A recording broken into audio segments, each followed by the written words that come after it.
Baiklah, halo semuanya. Perkenalkan, namaku Jonathan Julardi Sihaan dengan NIM 030212825039 dari jurusan Teknik Pertambangan Fakultas Teknik Universitas Sriwijaya. Pada kesempatan kali ini, saya akan menjelaskan mengenai tugas dari mata kuliah preparasi batubara mengenai soal tentang KPL. Langsung saja kita masuk ke soalnya, yaitu di mana soalnya berbunyi, suatu perusahaan pertambangan batubara memiliki rencana pembangunan coal washing plant dengan kapasitas 750 ton per jam. Kebutuhan air untuk pencucian batubara tersebut adalah 452 meter kubik per jam. Hasil penelitian menunjukkan bahwa kandungan solid dalam air hasil pencucian sebanyak 7,5%. Data-data lain yang diketahui yaitu yang pertama ukuran partikel atau D sebesar 3 kali 10 pangkat min 6 meter. Yang kedua yaitu berat jenis solid atau Rho yaitu sebesar 2,5 gram per sentimeter kubik. Dan yang ketiga yaitu viskositas air atau mu sebesar 1,31 dikali 10 pangkat min 6. Pertanyaannya itu, hitunglah ada 14 pertanyaan. Yang pertama itu berat padatan, kedua berat air, volume padatan, volume air, total volume, kecepatan pengendapan, luas kolam pengendapan, dimensi kolam pengendapan beserta alasannya, volume kolam pengendapan, waktu partikel pengendapan, kecepatan air dalam kolam, waktu yang dibutuhkan air melewati kolam, persentase pengendapan yang kita harapkan itu harus lebih besar daripada 85%, dan yang terakhir yaitu waktu pengerukan dengan rentang antara lebih besar daripada 30 hari. Langsung saja kita bahas soal ini. Kita buat terlebih dahulu diketahui bahwa dari soal ini diketahui ukuran partikel atau D yaitu sebesar 3 kali 10 pangkat min 6 meter. Jadi sebelum kita masukkan ke dalam Excel, kita ubah menjadi desimal dulu, menjadi 0,000003 meter. Ukuran partikel ini akan kita kuadratkan yang nantinya ada hubungannya di rumus nanti. Jadi hasil kuadrat dari ukuran partikel ini sebesar 9 kali 10 pangkat min 12 meter. Selanjutnya diketahui juga berat jenis solid atau Rho solid sebesar 2,5 gram per sentimeter pangkat 3. Kita ubah atau kita convert menjadi kesatuan kilogram per meter pangkat 3, didapat hasil sebesar 2.500 kg per meter pangkat 3. Selanjutnya juga diketahui viskositas air atau mu dari air yaitu 1,3 kali 10 pangkat min 6 kg per meter sekon diubah menjadi desimal yaitu menjadi 0,000013 kg per meter sekon. Diketahui juga persen solid yaitu sebesar 7,5%. Dari persen solid ini kita juga bakal mengetahui persen air, di mana rumus dari mencari persen air yaitu 100% dikurang 7,5%. Didapatkan persen air sebesar 92,5%. Selanjutnya juga diketahui kebutuhan air atau Qmax sebesar 452 meter kubik per jam.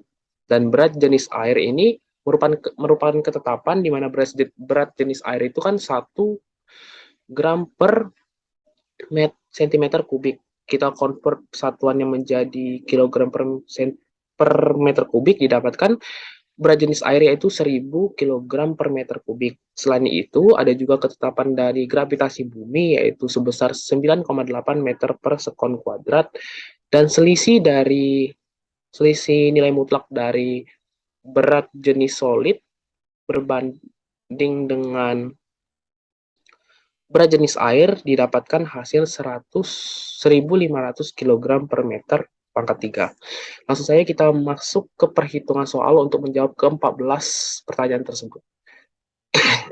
Baiklah, yang pertama kita akan mencari berat padatan per meter pangkat 3. Jadi untuk mencari berat padatan itu sendiri, kita menggunakan rumus persen solid dikali Qmax dikali massa jenis dari solid atau Rho solid. Untuk persen solid tadi diketahui yaitu sebesar 7,5% dikali dengan Qmax yaitu 452 dikali dengan rho solid, yaitu 2.500. Didapatkan berat padatan yaitu sebesar 84.750 kg per jam. Untuk soal yang kedua, yaitu berat air per meter pangkat 3, itu rumusnya sama dengan mencari berat padatan. Perbedaannya hanya terletak jika kita mencari berat padatan, maka tentu kita akan menggunakan persen dari padatan atau solid dan massa jenis dari padatan atau solid. Sedangkan ini kan pertanyaannya itu untuk mencari berat dari air. Maka kita akan menggunakan persen dari air dan rho dari air. Langsung kita ke rumus, yaitu persen air dikali dengan Qmax dikali dengan rho air. Maka persen air 92,5% dikali 452 dikali dengan 1000 didapatkan hasil yaitu 418.100 kg per jam. Soal ketiga yaitu kita akan mencari volume padatan per detik.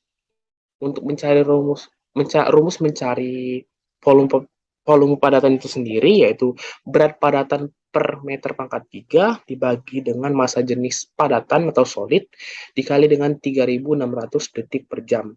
Berat padatan tadi kan kita sudah ketahui, sudah kita temukan di soal yang pertama yaitu sebesar 84.750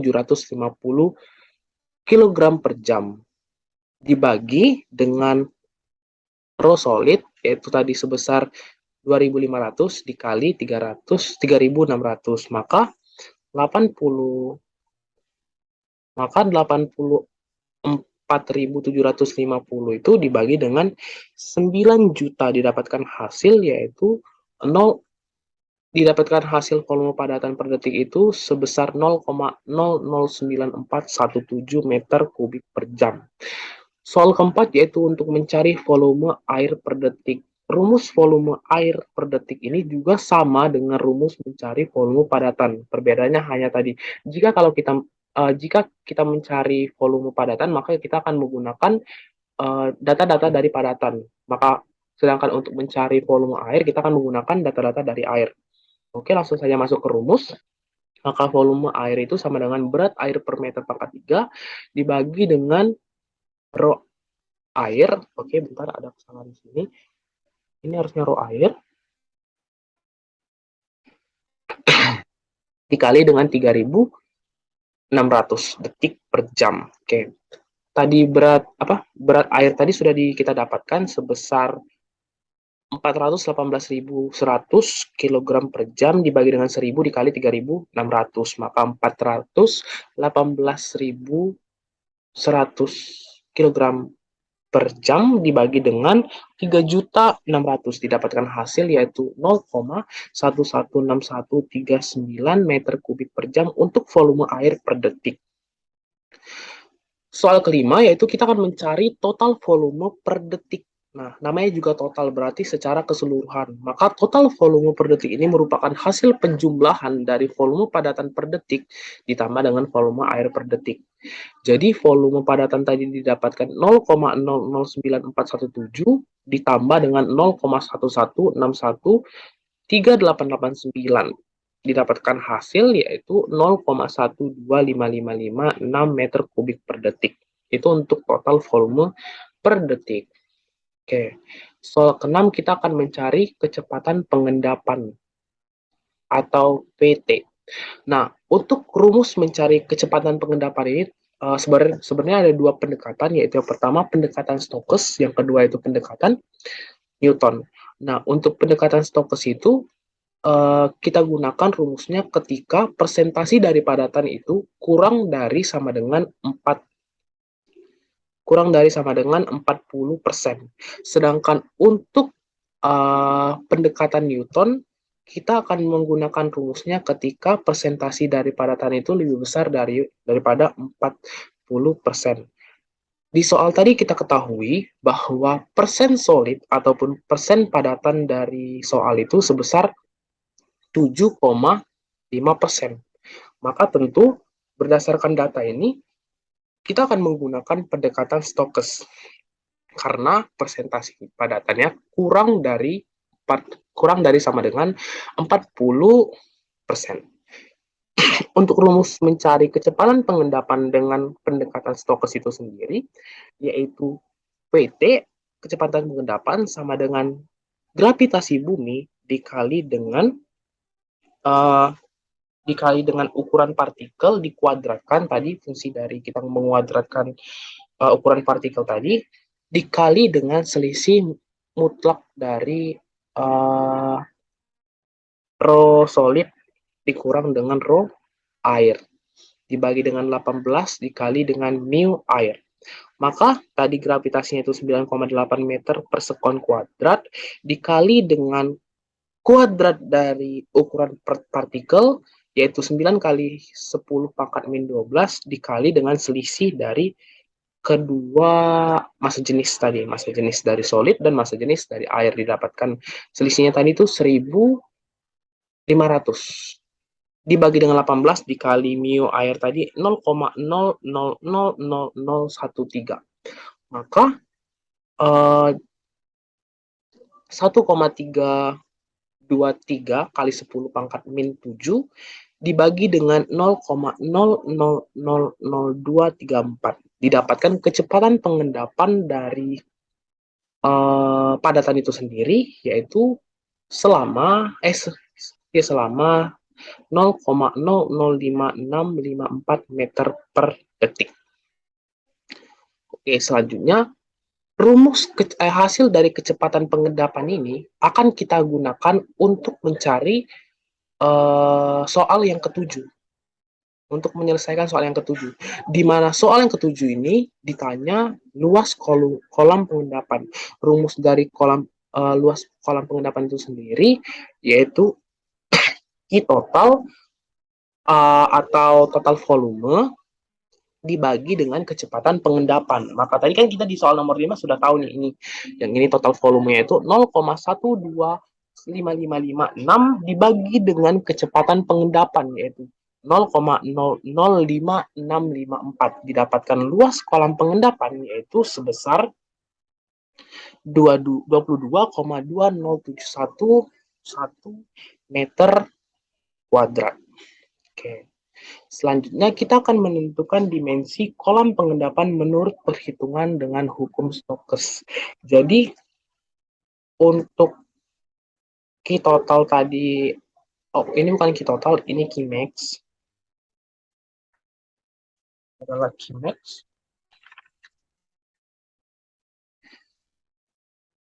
Dengan Q max 452 meter pangkat 3 per jam, rho solid yaitu 2500, mu air itu 0,000013, persen solid 7,5%, persen air 92,5%, dan ukuran partikel yang kita gunakan tadi 0,00003 meter. Didapatkan kecepatan pengendapan yaitu 0,00565385 dengan luas penampang 22,2071051 meter kubik. Jadi kita bakal coba nih untuk ukuran partikel yang lain, kan dalam satu kolam pengendapan itu nggak mungkin kayaknya ukuran partikelnya itu semuanya seragam. Jadi mungkin ada yang lebih besar. Kita coba dengan yang lebih besar ya.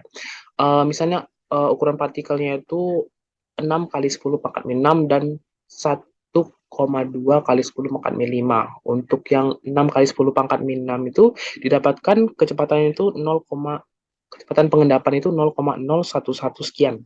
Sedangkan untuk yang ukuran partikel 1,2 kali 10 pangkat min 5 didapatkan kecepatan partikel yaitu 0,022 sekian.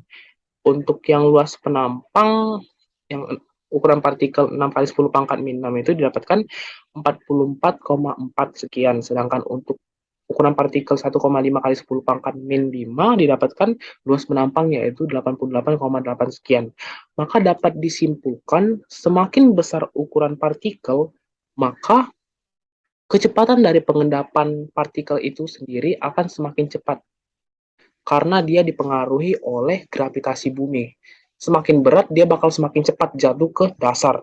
Dan luas penampangnya juga akan semakin besar. Dengan total volume yang sama. Ini untuk total volume, dalam kondisi total volume persen rho solid, mu air, persen solid dan persen airnya itu dalam keadaan sama. Di sini aku ambil kedalaman kolam, aku misalkan yaitu 7 meter, lebar kolam 4 meter. Untuk kedalaman sama lebar kolam ini sendiri sebenarnya harus menyesuaikan, ini harus dimensi kolam pengendapan itu harus disesuaikan dengan kemampuan dari alat yang bakal digunakan untuk memaintenance kolam pengendapan lumpur itu sendiri. Di sini akan disesuaikan dengan ekskavator backhoe yang bakal digunakan. Jadi untuk apa kita menggunakan, kita buat kolamnya sedalam mungkin, tapi alat yang kita gunakan, backhoe yang kita gunakan itu nggak bisa sampai ke dasar kolam untuk melakukan pengerukan dari hasil pengendapan itu sendiri. Oleh karena itu, kedalaman itu harus disesuaikan dengan kemampuan dari backhoe itu sendiri untuk mencapai dasar dari kolam. Yang kedua yaitu kita juga harus memikirkan lebar dari kolam pengendapan itu sendiri, karena uh, apa ya, ekskavator backhoe itu sendiri kan tentu memiliki jangkauan maksimal alat itu sendiri. Jangan sampai kita membuat kolam itu selebar mungkin yang mengakibatkan si backhoe itu sendiri dari sisi kanan, dari sisi kiri, mau dari sisi depan maupun dari belakang, dia melakukan pengerukan nggak sampai ke bagian tengah yang menyebabkan endapan-endapan yang berada di tengah kolam itu tidak bisa dilakukan pengerukan. Oleh karena itu, kedalaman dan lebar kolam pengendapan lumpur ini harus disesuaikan dengan kemampuan dari alat yang bakal kita gunakan untuk memaintenance kolam pengendapan lumpur itu sendiri. Harus disesuaikan, harus kemampuan dari alat itu harus mampu untuk melakukan pengerukan dari lumpur ataupun hasil pengendapan yang ada di kolam itu sendiri. Jangan sampai kita kita membuat kolamnya terlalu besar yang mengakibatkan alat kita tidak bisa beroperasi dengan maksimal ataupun dengan baik. Oke, selanjutnya kita mencari panjang kompartemen. Oke, untuk mencari panjang kompartemen ini sendiri, kita menggunakan rumus luas kolam pengendapan itu dibagi dengan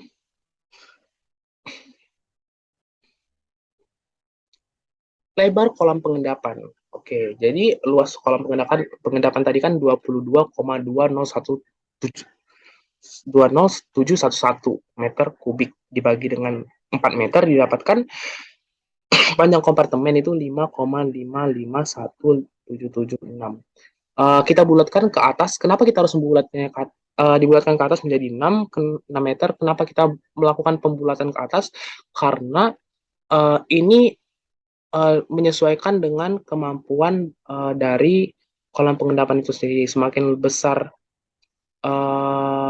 kolam panjang kompartemen tentu bisa menampung endapan yang lebih banyak. Semakin kalau kita kurangi nanti, kalau kita bulatnya ke bawah, maka dia bakal malah kurang untuk menampung endapan itu sendiri. Oke, lanjut ke soal nomor 9, yaitu mencari volume kolam pengendapan. Nah, di sini aku ibarati kita bakal menggunakan kolam pengendapan yang memiliki 7 buah kompartemen. Yang masing-masing kompartemen itu memiliki panjang, tadi sudah diketahui di soal nomor 8, yaitu panjangnya 6 meter, lebar 4 meter, kedalaman 7 meter. Jadi kedalaman tiap-tiap kompartemen itu tentu akan berkurang 0,5 meter sebagai perbedaan ketinggian antar kompartemen. Maka volume kolam pengendapan itu bisa dihitung dengan rumus, sebenarnya rumusnya hampir sama dengan rumus volume biasa. Panjang kali lebar kali dalam tinggal dikali dengan banyaknya kompartemen, tapi di sini karena ada ketentuan kedalaman tiap-tiap kompartemen itu pasti berkurang 0,5 meter. Jadi langsung aja kita masukkan rumus ke volume sama dengan banyaknya kompartemen dikali dengan panjang, dikali dengan lebar, dikali dengan kedalaman kompartemen, dikurang dengan 0,5. Jadi 7 dikali 6 dikali 4 dikali dengan 7 dikurang 0,5, hasilnya tadi 6,5, didapatkan hasil volume dari kompartemen itu secara keseluruhan yaitu 1092 meter kubik. Oke, kita lanjut ke soal yang ke-10. Waktu yang dibutuhkan partikel untuk melakukan pengendapan atau PV. Oke, berapa lama sih si padatan ini membutuhkan waktu untuk mengendap gitu? Secara keseluruhan gitu. Jadi TV itu sendiri rumusnya itu H dibagi dengan PT, kecepatan pengendapan. H itu apa sih? H itu adalah ketinggian, kedalaman dari kolam pengendapan. Oke, kedalaman tadi kita dapat tadi kan kita gunai 7. 7 dibagi dengan kecepatan pengendapannya itu tadi 0,005653,846 didapatkan waktu pengendapan itu selama 1238,095238 detik. Kita ubah ke dalam menit didapatkan 20,6349263 menit. Jadi untuk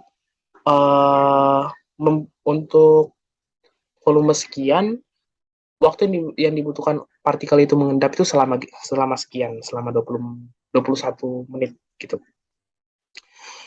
Oke, ini partikel padatan akan mengendap dengan baik jika waktu yang dibutuhkan material untuk keluar dari kolam pengendapan TH itu lebih besar dibanding TV.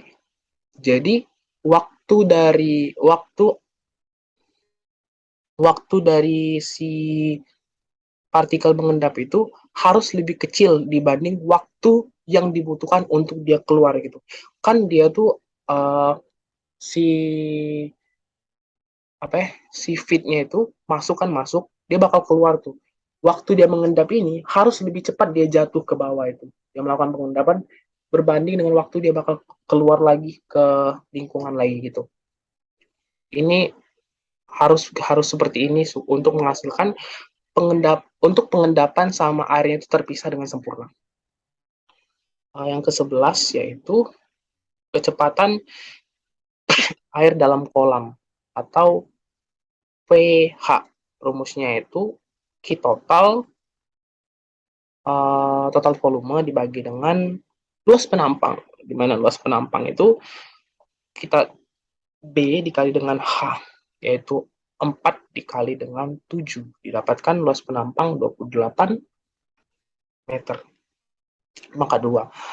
Maka kita masukkan ke rumus yaitu 0,125556 dibagi dengan 28. Didapatkan hasil yaitu sebesar 0,004484 meter per sekon. Nah, dari kecepatan air ini, kita bakal mencari waktu yang dibutuhkan air untuk keluar dari kolam pengendapan tersebut. Dengan rumus TH sama dengan P P dibagi dengan kecepatan dari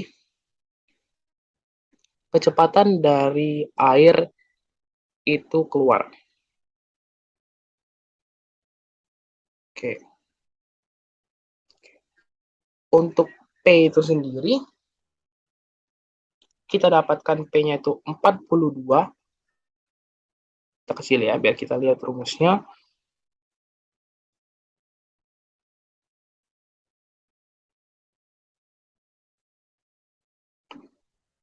Bentar, agak macet.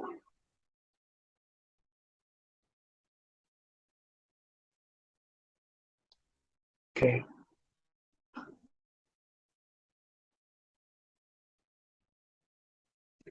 P itu sendiri merupakan panjang kompartemen dikali dengan banyaknya kompartemen.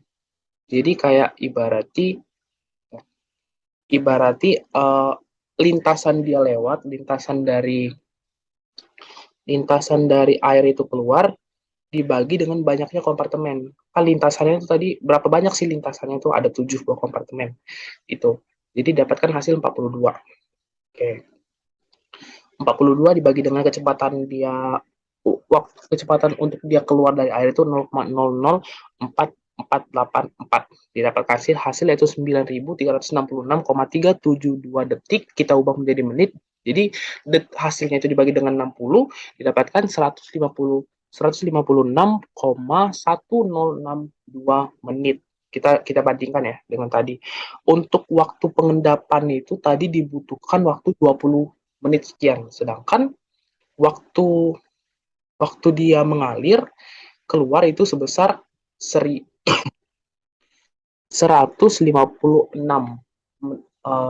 menit. Tentu berarti ini memenuhi nih waktu, berarti dia sudah mengendap sempurna nih. Dia sudah mengendap sempurna karena EV lebih kecil dibanding TH. Oke, kita lanjut ke soal ke-13, di mana kita akan mencari presentasi pengendapan, di mana rumus presentasi pengendapan ini yaitu waktu yang dibutuhkan untuk air keluar dari kolam pengendapan itu sendiri dibagi dengan total keseluruhan waktu. Baik waktu dia itu waktu keluar ditambah dengan waktu pengendapan dikali dengan 100% karena yang ditanyakan persentase. Maka waktu yang dibutuhkan air tadi keluar yaitu sebesar 156,1062 menit dibagi dengan 156,1062 ditambah 20,6349206 menit dikali dengan 100%, maka 156,1062 dibagi dengan 176,7411 dikali 100% didapatkan persentase pengendapan yaitu 88%. Di soal tadi kalau nggak salah ada kita dikasih ketentuan persentase pengendapan. Lihat ya, diketahui di soal tadi diinginkan persentase pengendapan itu harus lebih besar dari 85%, sedangkan kita dapat persentase pengendapan itu sebesar 88%. Berarti ini sudah memenuhi. Kita bahkan mengetahui pengaruh dari mana persentase pengendapan ini sendiri. Persentase pengendapan ini sendiri akan dipengaruhi oleh uh, dimensi kolam pengendapan yang kalian buat itu sendiri. Kita coba ya. Misalnya dimensi kolam pengendapan itu kita ubah panjangnya itu menjadi mungkin 8. Lebarnya kita tambah menjadi 5. Kita lihat ya, apa yang terjadi dengan dimensi. Ternyata persentase pengendapannya semakin besar. Jadi semakin besar kolam pengendapan yang kalian buat, maka uh, feed-nya itu yang masuk itu tentu akan semakin maksimal nih. Dia mengendap karena semakin besar ruang dia untuk semakin lama dia masuk ke dalam gitu. Dalam kolam itu semakin memungkinkan dia untuk saling memisah terus gitu antara air dengan padatan. Coba kita kecili. Tadi kan 7/4 ya kita pakai 6/3. Oke. Kita dapatkan presentasinya sekitar 88% juga. Sama berarti. Kita pakai coba 4/2. Kita kecil ini. Ada nggak pengaruhnya?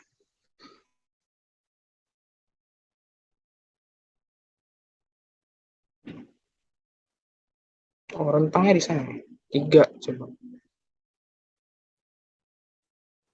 Ntar ada ini kayak sebenarnya ada kesalahan rumus.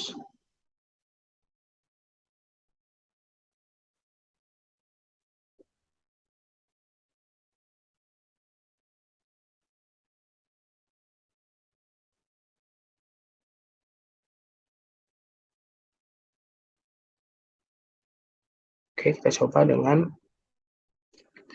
kita coba uh, kedalaman yang kita coba menjadi kita kecili 4 dengan 4 nih. Presentasinya menjadi tetap ya Bentar ya. Coba satu dengan satu gitu. Coba satu dengan satu.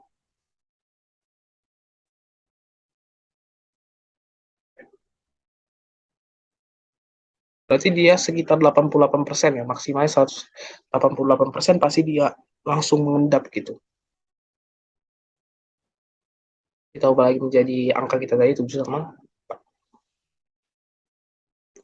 Baiklah, ini pengaruhnya selain pengaruhnya tadi di presentasi pengendapan, dia juga bakal mempengaruhi di sini juga teman-teman. Di waktu pengerukan gitu. Kita ingat lagi kan tadi bahwa di soal itu tadi dikasih clue, kita harus membuat kolam pengendapan itu bisa bertahan selama 30 hari. 30 lebih dari 30 hari baru bisa dikeruk. Kita lihat pengaruhnya tadi nih. Iya, fine. Di presentasi pengendapan dia tetap 88%, dia tetap memenuhi nih. Tapi kita lihat tadi, dengan panjang kolam pengendapan itu satu kolam pengendapan, lebarnya satu kolam pengendapan, itu membuat waktu pengerukan itu menjadi dua hari cuman. Di mana rumus waktu pengendapan itu volume kolam dibagi dengan volume total pengendapan, total padatan yang berhasil diendapkan gitu. Volume kolam kan didapatkan tadi, bentar ya, kita coba dengan data kita. Misalnya kita gunain tadi data kita yang 7 sama 4 nih. 7 sama 4. Oke, 7 sama 4 didapatkan tadi presentasi pengendapannya itu 88% tadi kan. Untuk padatan yang dihasilkan diendapkan itu kita menggunakan rumus volume padatan per detik dikali dengan 3.600 detik per jam dikali dengan jam hujan per hari. Nah, di sini aku pakai jam hujan per hari itu 1 jam per hari. Presentasi pengendapan itu tadi didapatkan 88%, didapatkan padatan yang dihasilkan itu yang padatan yang berhasil diendapkan itu dalam satu hari itu sebanyak 29,9421 meter kubik per hari. Nah, untuk waktu pengerukan itu volume kolam dibagi dengan volume total padatan yang berhasil diendapkan. Volume kolam tadi kan 1092 meter kubik. Volume kolam 1092 kubik dibagi dengan volume yang bisa diendapkan dalam satu hari, yaitu 29,94. Maka waktu pengerukan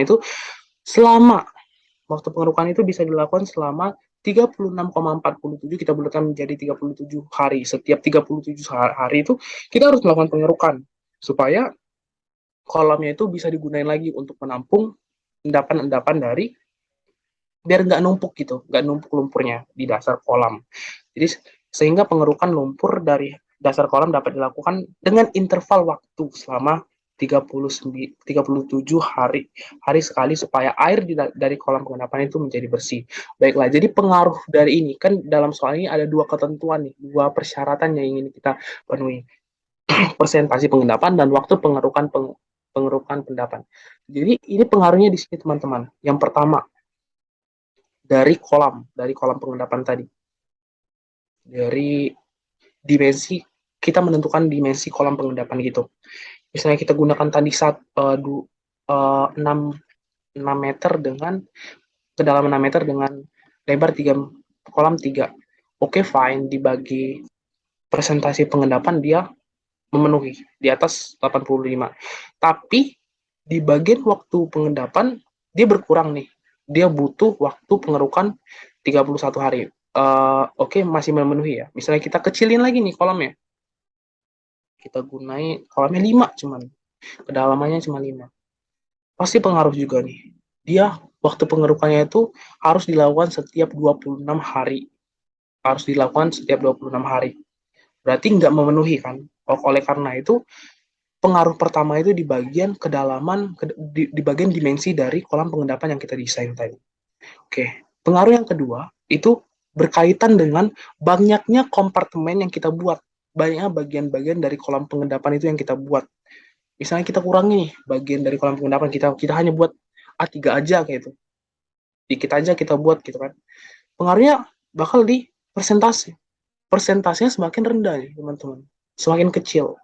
Semakin sedikit kompartemen yang kita buat, maka semakin kecil nih presentasi pengendapan. Dan juga waktu pengerukan itu bakal jauh harus lebih cepat kalian lakuin.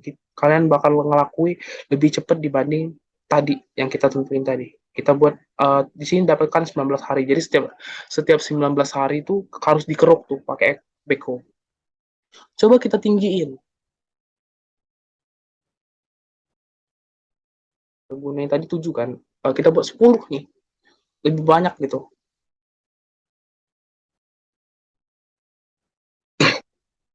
Persentasenya semakin tinggi dan waktu pengerukannya semakin tinggi. Jadi bisa disimpulkan nih dari yang pertama, dari dimensi kolam pengendapan.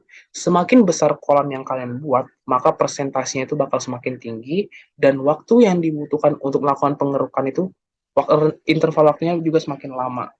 Hal yang sama juga terjadi dalam kolam pengendapan. Banyaknya kompartemen yang kalian buat, semakin sedikit kompartemen, maka waktu yang kalian butuhkan untuk melakukan pengerukan semakin cepat dan persentasi pengendapan itu juga semakin kecil. Tapi berbalik, jika kalian banyak membuat kolam pengendapan, itu bakal membuat persentasinya semakin besar dan waktu pengerukannya juga semakin lama. Namun tentu kalau di keadaan nyatanya itu pembuatan kompartemen dan desain kolam ini juga harus ditentukan dengan daerah yang tempat kalian buat dan dana yang kalian butuhkan gitu. Selain itu juga disesuaikan dengan alat yang bakal kalian digunakan untuk melakukan pengerukan, yaitu beko yang kalian gunakan untuk mengambil hasil endapan dari kolam pengendapan itu sendiri. Itulah pengaruhnya. Selain itu juga ada pengaruh nih di bagian untuk pengaruh waktu pengerukan itu juga di bagian ini. Waktu hujan per hari. Misalnya dia dalam satu hari itu 5 jam nih, teman-teman. Maka ya tentu semakin besar padatan yang dihasilkan dalam setiap hari. Maka waktu pengerukan juga semakin cepat harus dilakukan gitu, teman-teman. Jadi harus disesuaikan nih data yang kita buatkan. Jadi dapat kita ibarati kita desain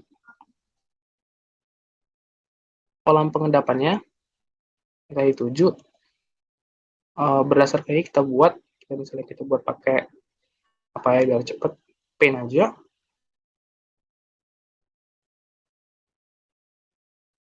Oke,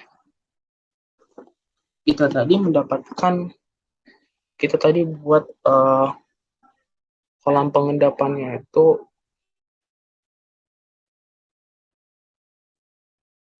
dengan 7 kompartemen ya. Kita buat dulu kan ini. Buat gitu. Terus 7 kompartemen. Oke. Kompartemen pertama, kompartemen kedua,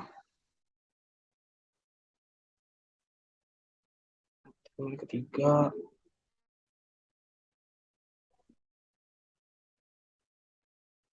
kompartemen keempat,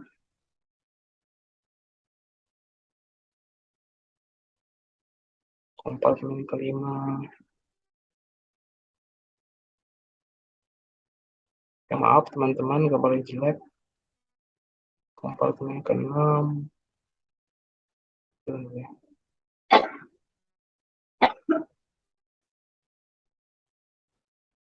Kompartemen ke-6, kompartemen ke 2, 3, 4, 5, 6.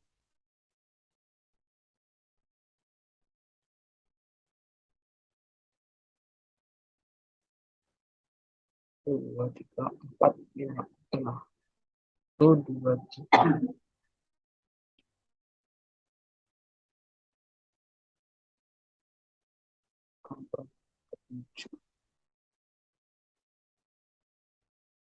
Oke. Jadi mungkin desain seperti ini kawan-kawan untuk banyak kompartemen yang kita buat. Ini keluarnya tempat keluar. Jadi si feednya itu masuk dari sini, dia bakal ngalir terus ke sini, ke sini, ke sini, ke sini, ke sini. Di sini juga di setiap kompartemen ini terjadi pengendapan. Ini dia bakal ngalir terus, ngalir sampai dia keluar airnya ke sini. Nah, untuk desain-desain yang kita gunakan tadi, untuk panjang kompartemen ya, data yang tadi, yang ini, data yang desain tadi, ya, bagian ini, bagian kedalaman, oke, mungkin dari sini kita cuma bisa lihat panjang kompartemen ya. Panjang kompartemennya itu yang ini panjang setiap kompartemen, guys. Kawan-kawan, yang ini dari sini sampai sini, panjang yang tadi diketahui, kita dapat 6 ya, 6 panjang kompartemen. Ini 6 meter. Oke, ini lebarnya, lebar dari kolam pengendapan, lebar dari kolam pengendapan yaitu 4 meter. Nah, kedalamannya tentu yang ke dalam sini, ke dalam sini kita ibaratkan kita buat kotak lagi di sini. Nah, ya. Kita buat lagi kotak gini nih. Nah, kedalamannya di sini. Ini misalnya tampak dari atas, ini tampak dari sampingnya, kedalamannya itu yang gini. Airnya masuk ke sini kan, masuk, keluar ke sini gitu. Dalamnya tadi berapa? Kedalamannya itu 7 meter. Nah, jadi ekskavator beko itu harus bisa nih ngambil pendapan yang ada di tengah-tengah, harus sampai ke tengah-tengah gini. Baik dia berada di sini maupun dia ke sini. Itu untuk dari sisi-sisi atas saja dia harus bisa mampu sampai ke sini. Dari kedalaman pun dia harus bisa sampai ke dalam sini. Bisa ngeruk sampai endapan pasti di bawah kan endapan. Dia harus sampai endapannya bawah sini, kawan-kawan. Jadi mungkin gitu untuk gambaran dari kolam pengendapan lumpur itu sendiri, kawan-kawan.